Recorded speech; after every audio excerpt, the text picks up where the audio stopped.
Welcome to the Whiskey Explorer. Thanks so much for tuning in, guys. If this is your first time on the channel, if you could please do us a quick favor, hit that subscribe button, hit the like button, leave a comment down below. If you've tried this bourbon tonight, please let us know what you thought about it in the comments down below, and we'll help build the community here at the Whiskey Explorer. And tonight, we have an interesting bottle for you guys. We have Basil Hayden Toast.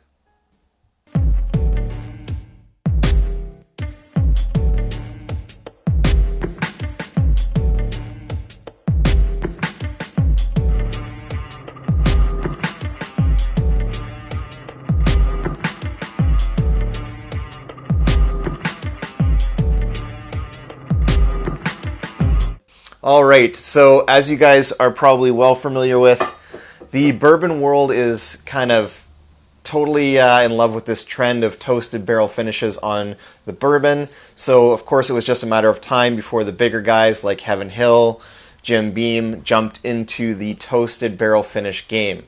And this one comes to us from Jim Beam Distillery, and it's Basil Hayden Toast. So they didn't call it toasted barrel or toasted barrel finish. They just went with straight up Basil Hayden Toast. So basically what this is Basil Hayden bourbon. It's a small batch product from Jim Beam, part of their small batch line. So it would go through the same maturation process that the Basil Hayden would go through, and then it would be finished in new white oak, which is toasted, and that's what they use to finish the bourbon with. And this one here comes in at 40% ABV or 80 proof. So that for me, without having tried it yet, that's kind of the first hit against it there. Quick thank you and shout out to Kyle for loaning me this bottle. He actually didn't really know that it was readily available here in Canada and had a friend bring it from the States. So we will get into this one and see what we think of the Jim Beam approach to toasted barrel finished whiskeys. All right, so before we dive into the review here, quick look at the color in the glass. We're looking at basically a pretty light, very light kind of amber color there, like a light copper, not too dark. Unfortunately, don't know the exact age on this product here. It's not stated anywhere on the bottle. And I have to say, this has also gone through a rebranding and kind of a different bottle design. I do kind of dig the bottle design. I think they did a good job of it. They fancied it up a little bit. And actually, the regular Basil Hayden's has gone through the same type of sort of rebranding of the bottle design. So it's a little bit maybe fancier than it used to be. They've also got this little fiddly bit up here that says, "You've tried it charred." And you flip it over and it says, "Now try it toasted. Introducing toast." All right, so we'll see what we think about this one here. All right, on the nose.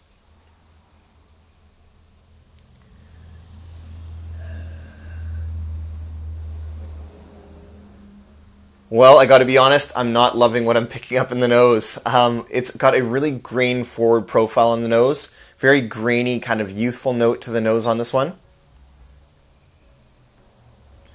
It's almost, you know what it's reminding me of is like a younger craft whiskey. It really has that crafty kind of youthful note to it, grain forward. It's not really astringent or anything on the nose at 40%. It doesn't jump out of the glass or anything. Let's go back in, see if I can get anything else here.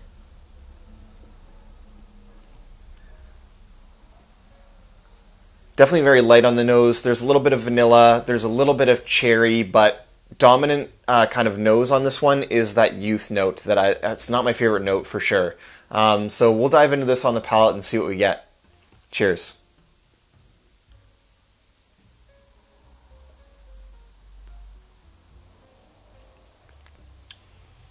Oh. I am not a fan of that at all. That wow, I was picking up that youth on the nose. It's even more pronounced on the palate. The very first note you get is a very grain-forward, youthful, crafty type whiskey note. If I had to guess, I would say this whiskey was like 2 years old, 3 years old, has a very strong, youthful flavor to it. Then there's a little bit of light vanilla, a little bit of cherry playing on the palate. but it's so light and so nondescript, not distinct at all. The 40%, of course, is not doing it any favors, and that was always a knock that bourbon lovers and whiskey lovers out there always had for Basil Hayden's, is that why produce this product in the small batch line of the Jim Beam products and offer it at such a low proof? I definitely have to agree with that. 40% doesn't do this any favors at all. It doesn't kind of bring out any of the flavors. You get in the mid palate to late palate, there's a bitter astringency even to that. So I'm not picking up some, those beautiful toasty notes like toasted vanilla, toasted marshmallow, nice sweet kind of vanilla from the oak. Not really getting that on this one at all. So this one is a bit of a disappointment for sure. Let me go in for a second sip. I'll see if I can pull anything else out of the notes here. Cheers.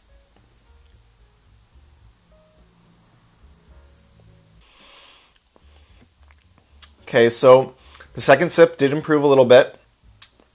On the second sip, got a little bit of a sweeter profile, more cherries, a little bit of vanilla, very slight hint of like butterscotch or caramel. That kind of comes more like the mid-late palate. But right in the middle of that sipping experience, there's this bitter astringent note that I'm getting that's not good at all.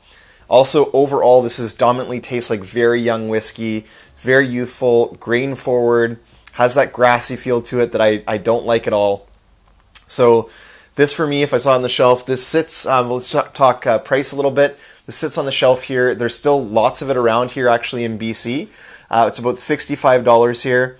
So it's not super expensive or anything, but I think your money is well spent in other areas in terms of this bourbon. So I would not go out and buy this one. That's just my opinion. If you like it, that's great. I'll leave it on the shelf for you. But for me, it would be a pass. And yeah, it's unfortunate, but those are my thoughts on the Basil Hayden's Toast. So thanks so much for tuning in for another episode, guys. Until next time, may your sails be full and your drums be fuller. Cheers.